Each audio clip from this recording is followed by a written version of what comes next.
Good morning student, welcome to the Sun Public School online classes. Class seventh में आज हम third chapter read करेंगे, जीवन और नैतिकता। ये एक निबंध है। ये निबंध डॉक्टर गीता रानी द्वारा लिखा गया है। मानसिक शांति की खोज आज के मानव के लिए अत्यंत जटिल प्रश्न बन गई है। इसी कारण यह कि मनुष्य ने नैतिकता को भूलकर अनैतिकता को अपनाया हुआ है। इस प्रश्न का समाधान इस निबंध में निहित है। मतलब हम इस निबंध में इसी प्रश्न का समाधान देखेंगे कि मानसिक सुख शांति कैसे मिलती है, क्योंकि मनुष्य ने नैतिकता को भूलकर अनैतिकता को अपनाया है। भौतिक जीवन आज अविश्वसनीय रूप से समृद्धि के शिखर छू रहा है। अविश्वसनीय का अर्थ होता है जिस पर विश्वास नहीं होता। मनुष्य के पास उसकी समस्त कल्पनाएं साकार यंत्र रूपों में उपस्थित है। बटन दबाते ही मनुष्य की सुख सुविधाओं के लिए बनाए गए उपकरण द्रुत गति का अर्थ होता है तीव्र गति से कार्य करने लगते हैं। फिर भी आज मानव निराश व उत्साहहीन दिखाई देता है। इसका क्या कारण है? अनेक अभावों में जीवन बिताने पर भी हमारे पूर्वज के मुख पर जो सुख संतोष व तृप्ति का अर्थ होता है संतोष की झलक दिखाई देती थी, वह आज की पीढ़ी के लिए असंभव प्रतीत होती है। मतलब इसमें यह है कि आजकल हर काम मशीनों से होने लगा है कि बटन दबाते ही हम मतलब मनुष्य की मतलब मानव ने इतनी उन्नति कर ली है कि हर काम बटन दबाते ही मशीनों से आसानी से हो सकता है, लेकिन फिर भी मनुष्य को मानसिक शांति नहीं मिल रही है।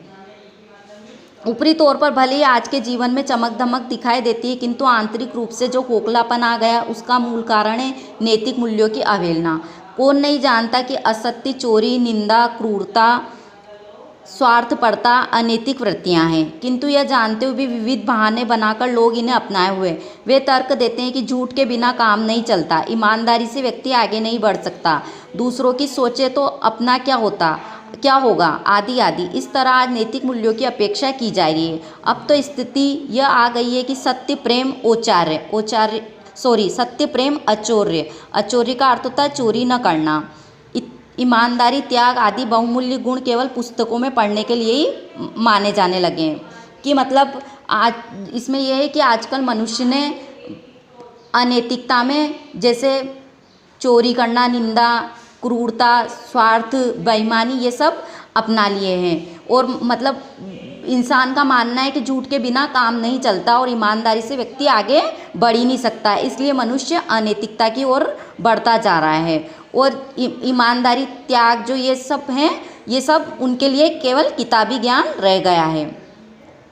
यही कारण है आज मनुष्य का पतन हो गया है। समाज में अपराधों की बढ़ती संख्या पर अंकुश लगाने में सरकार भी असफल हो रही है। कानून का भय भी अनैतिकता की सांधी को रोक पाने में असमर्थ रहा है। वास्तव में जब कोई समस्या विकराल रूप धारण कर लेती है तब उससे निपटना अत्यंत दुष्कर हो जाता है। दुष्कर का अर्थ होता है कठिन। यही कारण है कि मतलब जैसे मनुष्य अनैतिकता की ओर बढ़ रहा है और इस कारण से मनुष्य का पतन हो रहा है और अपराधों में वृद्धि हो रही है। लेकिन सरकार भी इस पर अंकुश लगाने में असफल हो रही है। मतलब कानून का भी किसी को भय नहीं है। दुर्भाग्य से नैतिकता की अवहेलना की प्रवृत्ति को समय रहते नहीं रोका गया तो अब यह अपनी विषाक्त का अर्थ होता है जहरीला जड़े जनमानस में गहरी धंसा चुकी है। इस समस्या से निपटना होगा, अन्यथा मनुष्य जाति पशुओं से भी अधिक मूढ़ साबित होगी। मूढ़ का अर्थ होता है मूर्ख। मतलब ये मनुष्य का दुर्भाग्य है कि मनुष्य अनैतिकता की ओर बढ़ रहा है और इससे हमें निपटना होगा, नहीं तो मनुष्य की स्थिति कैसे हो जाएगी, पशुओं के समान। मनुष्य का मन प्रत्येक अनैतिक कार्य से दूषित होता है। दूषित का अर्थ होता है मलिन। झूठ बोलते समय उस पर अतिरिक्त बोझ पड़ता है। चोरी करते समय आत्मग्लानि का भाव मनुष्य को स्वयं की ही नज़रों में गिरा देता है। दूसरों को अपमानित करते समय क्रोध का वेग मस्तिष्क की शिराओं में बेचैनी भर देता है। यह सब होते हुए भी मनुष्य किसी प्रलोभन का अर्थ होता है लोभ में फंसकर ये सब अनदेखा करता रहता है। अनैतिक आचरण स्वयं ही अशांति का आगार है।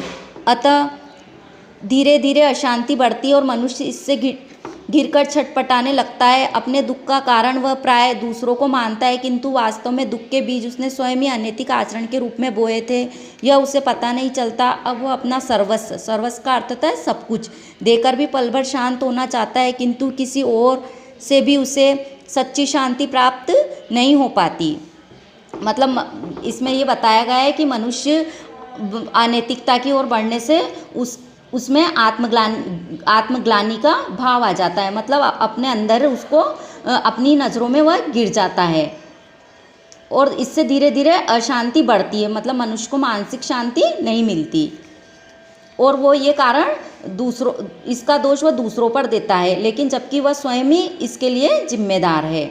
हमारे शास्त्रों में यद्यपि नैतिक नियमों को अपनाने पर बहुत बल दिया गया है, किंतु स्वयं को आधुनिक मानने वाले व्यक्तियों को ये बातें पहले तो पुरानी और दकियानुसी लगती है। काफ़ी खोजने और भटकने के पश्चात अंत में वह इसी निष्कर्ष पर पहुंचते हैं कि प्राकृतिक नियमों की भांति नैतिक नियमों के पालन की बहुत आवश्यकता है। प्राकृतिक नियमों की अवहेलना से यदि मनुष्य का शरीर अस्वस्थ हो जाता है तो वह नैतिक नियमों की अपेक्षा मन व बुद्धि के साथ साथ आत्मा को भी कमज़ोर कर देती है। नैतिक नियम अत्यंत सीधे साधे व सरल है, जैसे सत्य बोले, किसी का मन न दुखाए, किसी का अधिकार न छीने, चोरी न करे, किसी को न सताएं, ईमानदार रहे आदि।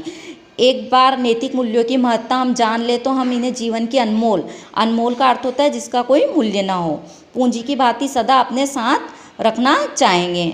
मतलब हमें इस निबंध में यही बताया है लेखिका ने कि हमें नैतिकता की ओर बढ़कर ये नियम अपनाने चाहिए, जैसे सत्य बोलना, किसी का मन न दुखाएं, किसी से लड़ाई झगड़ा नहीं करें, हम किसी का अधिकार नहीं छीनें, चोरी न करें, किसी को नहीं सताएं, ईमानदार रहें, अर्थात अपना जीवन हम ईमानदारी से बिताएं। यदि हम ये हमारे जीवन में इन नियमों का पालन कर ले तो हम हमेशा के लिए हमको मानसिक शांति मिलेगी। अब हम इसके जो क्वेश्चन आंसर है वो नेक्स्ट वीडियो में एक्सप्लेन करेंगे। Thank you.